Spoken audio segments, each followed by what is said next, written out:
Alright, welcome back guys. Watch your first time here. I'm Vision Hero Barnett here, bringing you guys my video. Taming you guys my review for Fear the Walking Dead Season 7, Episode 2, 6 hours. Now, Fear the Walking Dead is something you're interested in. Don't forget to hit subscribe button down below, hit that bell icon. Don't miss some more Fear the Walking Dead content from me moving forward. Now, let's begin. So, we are at Episode 2 of Season 7 of Fear the Walking Dead. Now, this one was a Morgan and Grace-centric episode. Now, we focus on Morgan, Grace, and Baby Mo as they are riding out the fallout in the sub that we saw at the end of that last season. Now, we got Morgan and them, and they're running low on food. You got Morgan, who's pretty much the only one taking care of Baby Mo. You got Grace, who's pretty much detached herself from the baby, along with sort of Morgan. She's been going out trying to find food, but it's too much irradiated. They're running low on supplies to feed Baby Mo and themselves. So she's trying to go out. She's pretty much, though, giving up the will to live. She runs into a group of people outside while looking for food and pretty much asks to end their life or whatever there, which is a very interesting aspect. And you even got later on where it's time for Morgan to go out and looking for food, and you got her who says, no, I'll go out again, and Morgan's telling her, look, it's too dangerous, you already been out there, you can't go out there again, it's too dangerous, and she's willing to put her life out on the line and not really caring due to that, which I really find interesting. You got Morgan who's been trying to help her, but she's not going, having trouble with everything going on from what happened with her last season. So Morgan goes out looking for food and ends up returning and informing her that he, I guess, fixed up the car to try to get out of the radiated zone with her and Baby Mo, and that he fixed the car so that they can travel and not worry about getting exposed to any radiation. So you got that, and they end up heading off into the road, and while they're driving, you got Morgan who starts playing music in the car to try to calm Baby Mo, and while they're playing it, they are using a cassette that you had Grace, putting together a video or music tape for Athena, and one of the songs that ends up coming on is one that I guess she kind of attributed to the baby, and it triggers her, and she tries to get Morgan to stop, and they end up swirling in the road, and they end up crashing. Now, a lot of people were talking in the comments, and I've seen a lot of people talking about how Grace freaking out was ridiculous, how it doesn't make any sense, but if you think of it honestly, it was triggering. It was a triggering moment for her. It would actually make sense that she would do that. Yes, does it look crazy on her behalf to go doing it in the car? Yes. But from a realistic standpoint, this is something she would be doing. It's something that would realistically happen. It's just that it was in the car, so it does make Grace look a little stupid and bad, but at the same time, I'm okay with it because it is a realistic moment for PTSD with Grace in that moment, so I really like that. But they end up crashing. Morgan has to change the tire. They end up trying to fix the tire, and you got Grace who's telling him, look, go on without me. I don't want to live anymore. Get Mo, get her somewhere safe, and, do what we need to do, what you wanted to do. And I like how in this episode you got Morgan who, instead of talking about how he wants to find a place for everybody and, get the group back together, he's just talking about how he wants to find a simple place. Somewhere where the three of them can just live out the rest of their lives, sit down and eat dinner together like a family, which I really liked. It was something different from Morgan's aspect.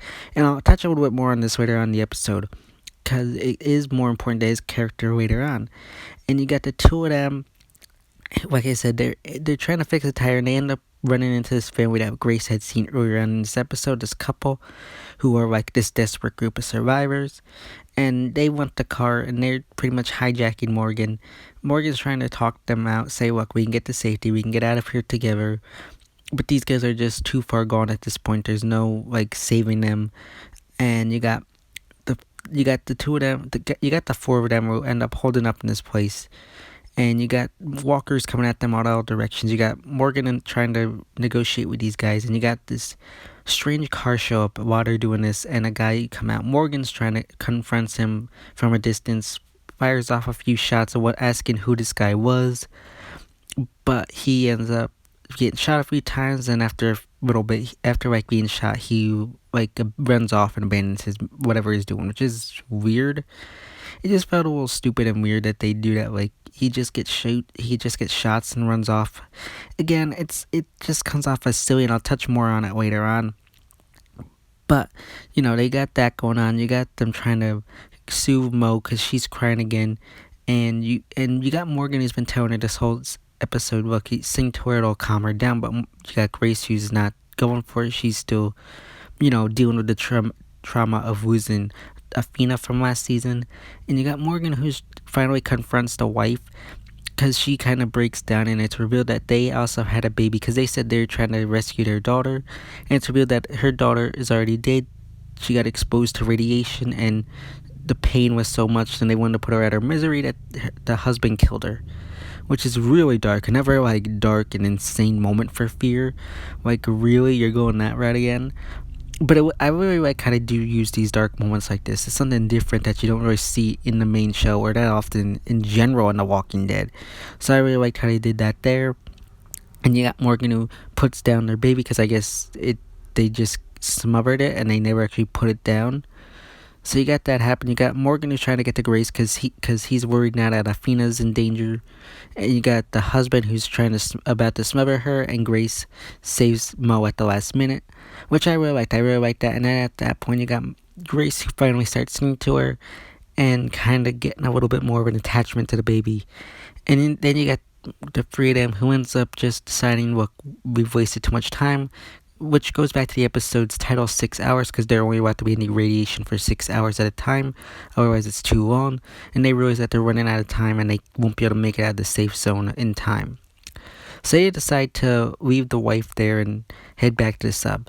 Now, one thing I do want to mention as well here is that the wife, the couple here mentions Padre, which you heard in the premiere. So I'm curious to see what that means, what that has to do with anything, and how that's going to connect. Because you got that mentioned last episode with Strand and Will. So I'm very curious to see what Padre is. Again, we know it's an episode title, so I'm assuming it's going to play a large role in this season, or at least some kind of role. And I feel like it's just going to be built up to the mid-season finale at some point, just like this big build up to find, and then we'll finally find out what it is, maybe at the end of episode 7, beginning of episode 8, but I definitely believe that's what they're doing with it. But you got two of them who end up heading back to the submarine, but once they arrive there, they end up running into Howard and a few of the people from Victor's group. And you got Grace, who is offered a spot at the tower. You got Howard, of course, saying, well, Morgan, you're not welcome there. Strand said that he's gonna build this place up, but you're not allowed there. And Grace refuses to go. And you got Morgan who tells them to take Mo, get her to somewhere safe. We need to protect her. But you got Grace at this point saying, no, we're not gonna abandon Mo. We're gonna take care of her. You're not gonna give her off to some stranger. Which is what I'm talking about. Grace's story becoming full circle in this episode, because you got at the beginning of the episode where she didn't want anything to do with this baby. She wanted absolutely nothing to do with it. Now she doesn't even want to give this baby up to Howard for a chance at a safer life, which I really like. It shows Grace's story coming full circle. But after Howard's group leaves, it revealed that they ransacked the pantry, and the three of them are pretty much left without any food.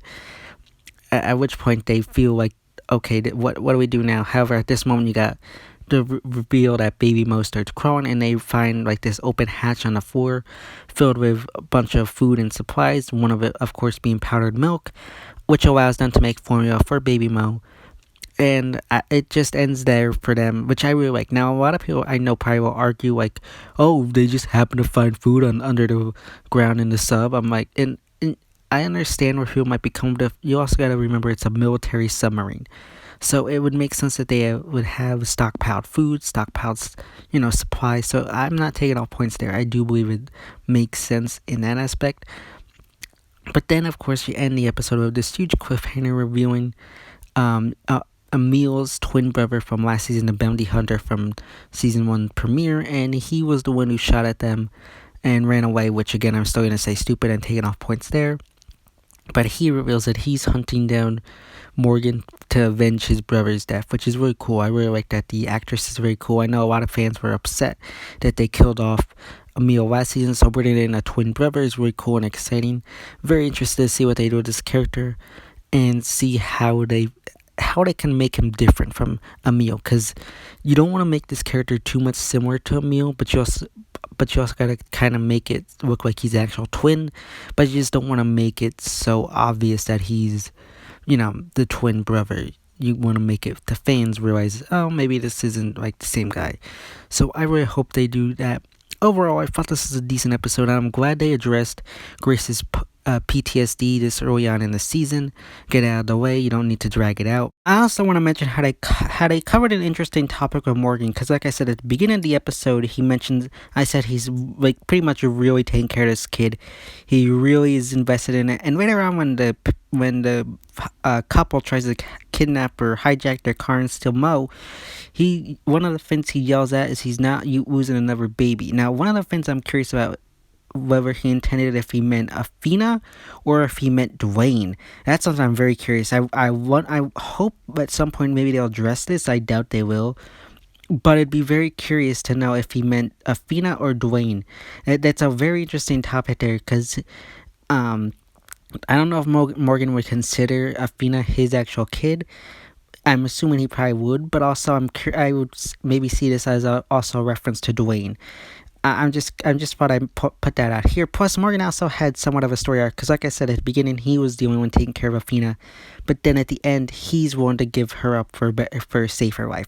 So I kind of like how they swapped out his and Grace's role at the beginning and end of this episode. It was really good, and I really like how they played that whole thing out. Overall, I would have to say this is a very solid episode. If I had to give this episode a grade, I'd give it an 8 out of 10. Some good stuff here, a little annoying stuff here, but overall, I thought it was a solid episode. I know a lot of people would disagree with me, but I thought it was a decent to okay episode, and 8 out of 10. But we know your thoughts and opinions about this episode in the comment section down below. So, yeah, that's my review for Fear the Walking Dead Season 7, Episode 2, 6 hours. As always, if you like this video, don't forget to give it a big thumbs up and share. Don't forget to hit the subscribe button down below. Hit that bell icon there to miss more Fear the Walking Dead content from me moving forward. And you can follow me on Instagram and Twitter, which is linked in the best section of my YouTube channel. As always, been Vision Hero Entertainment, and I'll see you next time.